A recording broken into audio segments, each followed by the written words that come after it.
Music is an underappreciated aspect of video games, despite how vital it can be to the player's overall experience. If you've ever had to play a game with the BGM turned all the way down, you'll know exactly how it feels to sit in awkward silence as the game characters go through emotional trauma and you just kind of watch.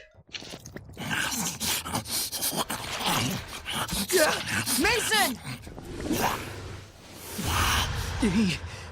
He ate Mason. Music adds to the immersion of the player during this kind of scene, allowing them to feel the same emotions as the characters thanks to the emotions conveyed through the background music.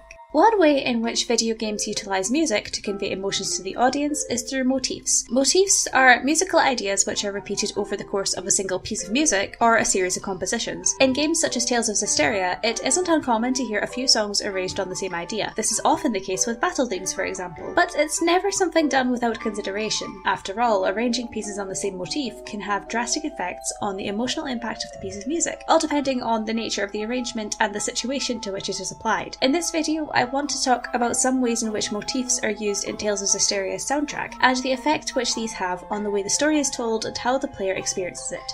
Before we start, I want to let you know that I'll be talking a lot about story elements in relation to music here, so there will be major Tales of Zestiria spoilers in this video. I'd recommend you check out the game if you can before watching this video. Also, I won't be going into too much technical depth with musical terms here, just because this is a video made by someone who loves the Zestiria soundtrack and who hasn't actually been in music education for about 2 years, so I'm a bit rusty on the terms. Thanks for taking that into consideration, and I hope you enjoyed the video! One of the most noticeable types of music included in JRPGs such as Tales of Zestiria is area music. This is the music which loops in the background whenever you're in a particular town, field, or dungeon. Motoi Sakuraba composed the majority of the area music in this game, and in doing so he managed to capture the essence of each area perfectly. From the charming, noble atmosphere of Lady Lake with its orchestra and piano arrangement,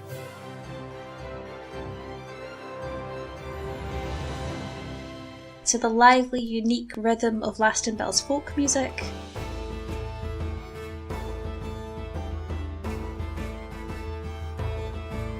to Logren's sleepy, deep tones played on bassoon and guitar with a steady percussion.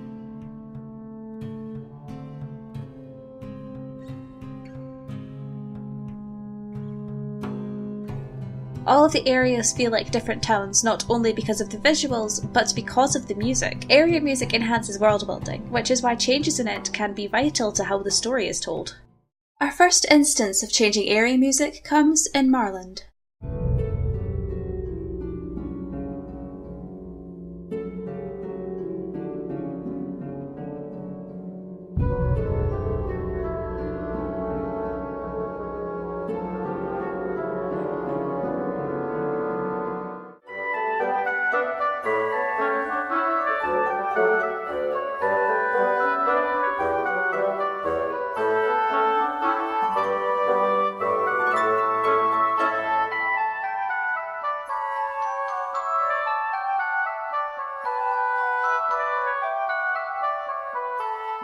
We're introduced to the town when it has been struck by the plague, and everything is dark and purple and kind of hard to see. There are hellions everywhere, there's barely a person in sight, and the great tree is dying. Then there's the music. Sure, the town is creepy enough without it, but hearing the BGM brings the creepiness of the town to a whole new level. By using clusters of instruments, deep thudding bass, and darker sounding chords such as diminished and seventh chords, there is an almost uncomfortable effect created. It's also in the key of D minor. Your music teachers might have told you that minor keys sound sad, and indeed, in the Malevolent Marland there is an effect of sadness, though it runs deeper into a kind of hopelessness and dejection. Going into Marland and hearing this music makes it feel like a ghost town. Going into the Dumnonia Museum with this music makes it feel like a horror movie. The gravity of the situation in Marland is emphasised by this composition. Once you purify Marland, however, the music changes. Utilising the same motif, the song is now an arrangement in the parallel major key, meaning that where the first theme was in D minor, this is in the key of D major. The piece also features more consonants and a clearer tone, with a largely woodwind arrangement, which makes it feel more natural and pure. Compared to the previous theme, this one is filled with life and hope. With the addition of the game's effects of a sunnier and greener townscape, the player is allowed to feel at ease, and since the piece is founded on the same motif, it solidifies the idea that this is the same town, but revitalized and purified. This is not the only time we encounter music changing in accordance to the purification of a town. In the case of Pendrago, the same thing occurs.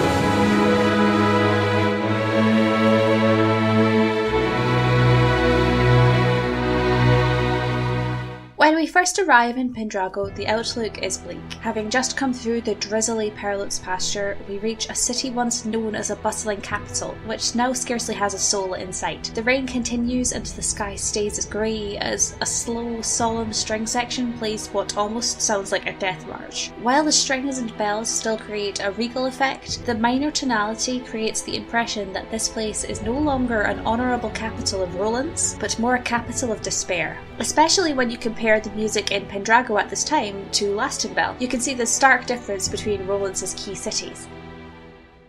Of course, everything changes once the malevolence is stopped. Without the Cardinal's malevolence plaguing the city, it returns to a capital filled with nobility, a notion accompanied by a majestic fanfare of strings and brass. With a slightly higher tempo too, it feels far livelier, and you don't need to be playing the game to imagine the sun finally shining through the clouds over the city once more. Once again, the piece plays on the same motif as its predecessor, utilising the same effects as were used in Marland to convey the image of a newly purified city, renewed with hope.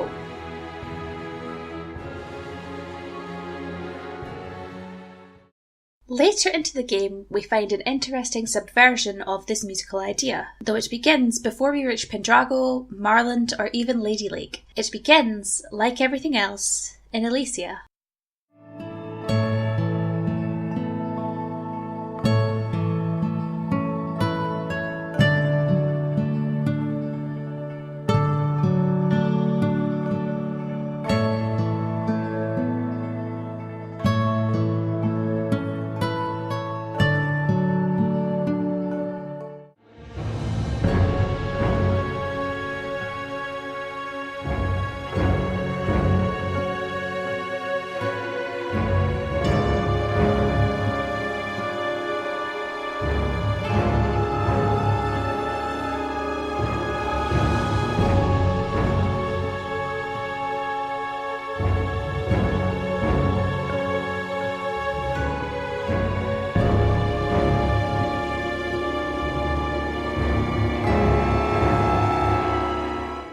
When we first arrive in Elysia with Serae, Micleo and Alicia, we are greeted by the aptly named background music, The Peaceful Hometown. The quiet guitar melody with its ambient accompaniment creates a peaceful atmosphere, which is emphasised by the use of an A major key, which modulates to C major. Both of these keys are warm, complementing each other. Since Elysia is the first town you visit, it quickly becomes a safe haven, a home which you, like Serae and Micleo, find comfort in. It's somewhat fitting that, after Lunar attacks, you don't hear the Elysia theme again while there is still danger afoot. This theme is reserved for times of peace and security.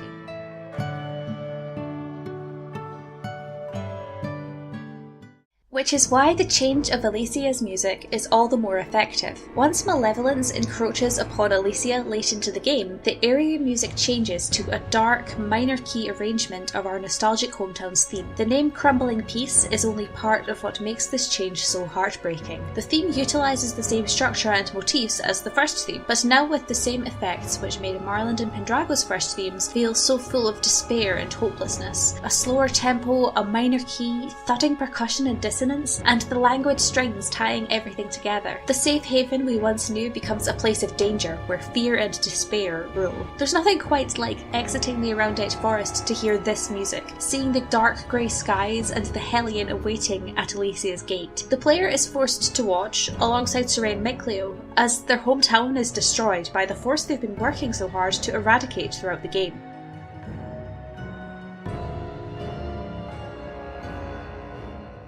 Of course, the area music returns to normal once the seal in the Mount Mabinogion ruins is restored, and the danger of malevolence in Elysia is quelled, but that doesn't stop that short sequence of time from being painful and filled with fear for the lives of the people within the sanctuary of Elysia.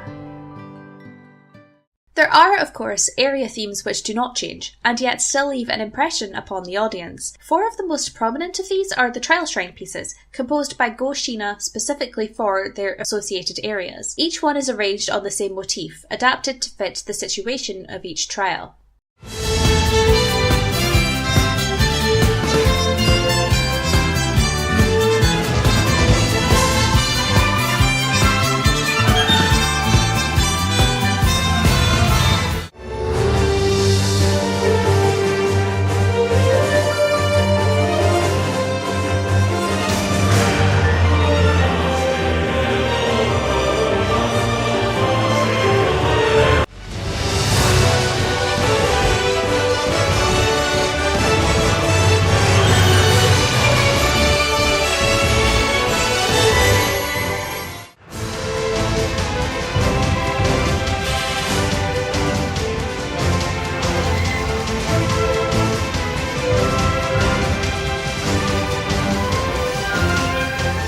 Fire Trial is a fiery flamenco-style piece, with lots of guitar-ed percussion, as well as other instruments often used in Latin-style music, including brass fanfares. There is also the addition of a synthesizer, creating a more modern feel. This creates the image of a hot environment, as well as motivating the audience through the exciting music and quick tempo. The Water Trial is a beautiful piano piece accompanied by a full orchestra, switching between the flowing feeling of a river and the more dramatic slew of notes which might be compared to a waterfall, powerful and strong. It is also the piece with the most classical feel, using no synthesizer parts at all.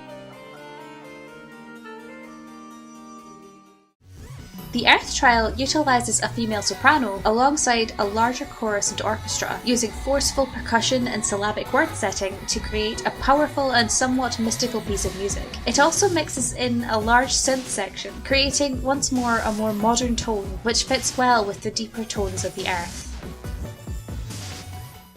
Lastly, the Wind Trial is made up of swooping strings, wind and brass instrumentation, and a chorus singing with largely melismatic word setting. The chorus here also utilises a lot of sibilants, the repeated use of the S sound, which creates the impression of the sound of the wind. There is also a large percussive aspect to this piece, which depicts how the wind can change easily from a calm breeze to a force similar to a hurricane. Once again, the synthesizer parts add to this effect.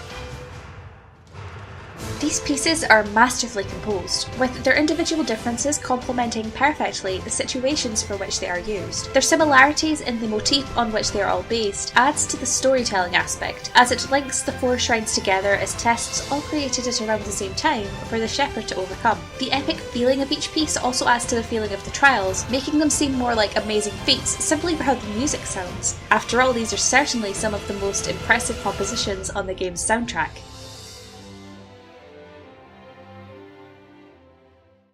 However, there is an interesting aspect which sets one of the trial themes out from the rest. The Water Shrine piece, Melody of Water is Guided the Spiritual Mist, is the only piece to change when you're inside the shrine, and also to be used at all outside of the shrine trials. Once you defeat Ashura in the Water Trial, the music changes to a version of the piece with only some of the piano parts. Let's go back and get the story from him straight.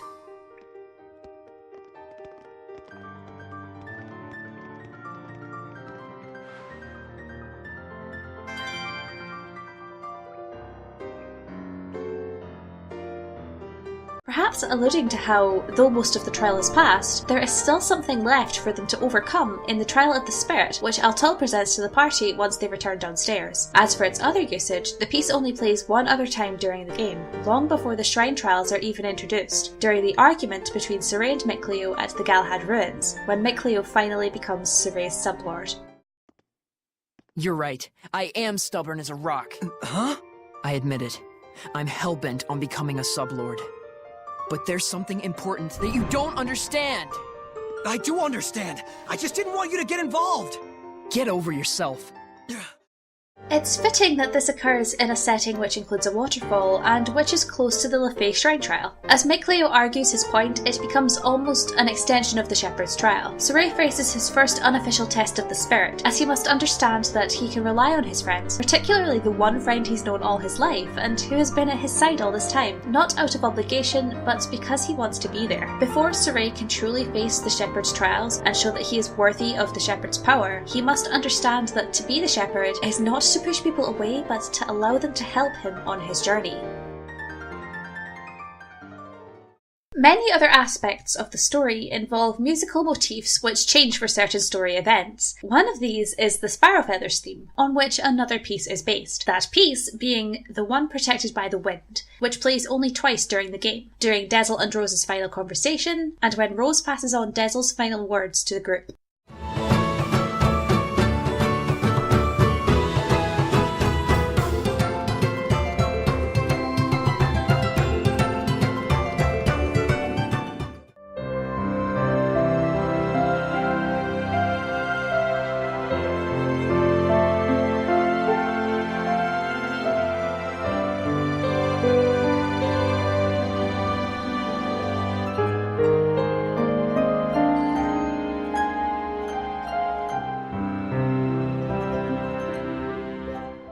The Sparrowfeathers theme is a lively, jaunty piece in 5/4 time, similar to the Lastenbell theme in its nature. It is light and fun, meant to introduce a band of characters who are just as light-hearted as this piece. As such, we only hear it when we see the Sparrowfeathers, and only before Rose joins the party, which is the last time we see the Sparrowfeathers altogether in the main story without it being a dramatic moment. With both Dezel and Rose being attached to the Sparrowfeathers group, it's no surprise that their theme is the one on which the one protected by the wind is based. This piece is beautiful and heartfelt, beginning with a single piano and gradually bringing in an orchestral ensemble to build up the piece. It plays in simple time, with a slower tempo and a more bittersweet tone, given the nature of the scene it accompanies. This music amplifies the impression we get of Rose and Dezel's conversation as one not entirely depressing, but still sad, even as both characters smile. Even if this part of the game wasn't written as well as it could have been, this music is part of the reason why these scenes still work pretty well. The heartfelt words which Dezel shares with Rose and the heartbreaking way in which Rose finally cries as she passes on that message are both made more effective by this music. The fact that this music is based on a motif for a group of people who are like family to each other only emphasises how important Rose was to Dezel and vice versa. The bond between them is one which will continue, even as Dezel passes on, leaving Rose to stand on her own 2 feet. The Journey's End theme also creates a similar, if more hopeful, impression. We hear the theme a few times during the course of the game in instrumental form, usually at times of unity and coming together as a group. When Sorey first awakens after becoming the Shepherd and learns of his having to travel the world purifying malevolence, this is what plays in the background. And the same goes for when Dezel and Rose join the party and when the group finally stand together to give Maven their answer. These are all moments in which Sorey and the others take steps towards achieving their goals, an idea which is key to the scene in which the full vocal track finally plays. During the Lastenbell scene, the group has found their resolve and are determined to work together to fulfill their answer. Together, they will go on until their journey's end and stand off against the evil they are destined to face. However, there is another iteration of the theme which goes even deeper into this idea. Determination of the two plays only for Sorey and Micleo, as Sorey reveals his plan to purify Mautelis. This scene is heartbreaking and important for both of them, an idea conveyed through the music. Beginning with a string ensemble and growing to add percussion and more orchestral parts, it creates an emotional variation onto the Journey's End theme, depicting the unity between the two who have shared the same dream for their whole lives, and who have the resolve to see it through, even though they must part for a long time to do so. It conveys the conviction and belief they share in their dream, one which is separate from their group's goal, but which is still the most important thing to them both. Through the game's composition, Tales of Zestiria's storytelling is improved by the use of motif in enhancing world building, characterization, and storytelling. It allows the emotions associated with the motif or the arrangement itself to be used in conjunction with story events. Without this music, the storytelling in Tales of Zestiria would be nowhere near as emotionally effective as it is with it. But that's just my opinion. I'm a sucker for music, and I could go on about this soundtrack for days, but my interpretation is likely different from other people's. So if you have a different interpretation, or if there's anything you want to add, or even if you just want to yell about the music from Zestiria, feel free to leave a comment down below. I welcome all thoughts, theories, and opinions. Sorry this video took so long to get out. I actually had most of this recorded, and I'd begun the editing process back in April, but my exams hit me like a ton of bricks, and I had to prioritise my studies, at least for that month. I expected this video to be a lot shorter than it turned out to be, or else I might have gotten it out on time last month. In any case, I'll do my best to make up for it in the forthcoming months. While you're here, if you're craving some more in-depth analysis, I have 3 other analysis videos on this channel that you can check out if you like. I also have a Let's Play of Tales of Zestiria. At the time of uploading, we're on episode 40, so I'll put cards in the corner and links in the descriptions for both of those playlists. Thank you for all of the support thus far. I was blown away by the response to my last analysis video. Hopefully I'll be able to make another more in-depth character analysis again soon, so keep your eyes peeled for that. In any case, thank you so much for watching. I hope you have a great day, night, or whatever other time it is for you, and I will see you next time.